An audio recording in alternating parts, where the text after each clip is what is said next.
రాజన్న సిరిసిల్ల జిల్లాలో జనశక్తి పేరుతో బెదిరించి డబ్బులు వసూలు చేసి మూటాకు చెందిన ఒకరిని పోలీసులు అరెస్ట్ చేశారు. ముస్తాబాద్ మండలం రామలక్ష్మణపల్లి దుబ్బ మధున్ని పోలీసులు అరెస్టు చేశారు. అతని నుంచి కంట్రీ మేడ్ పిస్టోల్, ఒక ఎక్స్ట్రా మ్యాగజిన్, 8 బుల్లెట్లు స్వాధీనం చేసుకున్నారు.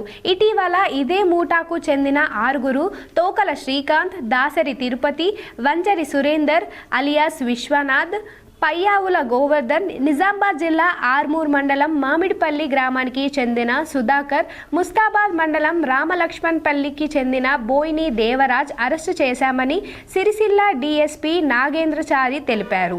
ఆ మూటాకు చెందిన నల్గొండ జిల్లా ఉట్కూర్కు చెందిన దుబ్బ మధు ముస్తాబాద్కు రాగా పట్టుకున్నామని తెలిపారు.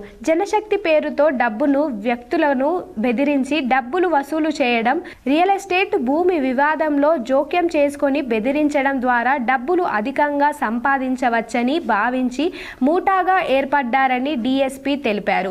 ప్రజలను బెదిరించి అక్రమ కార్యకలాపాలకు పాల్పడితే సహించబోమని హెచ్చరించారు.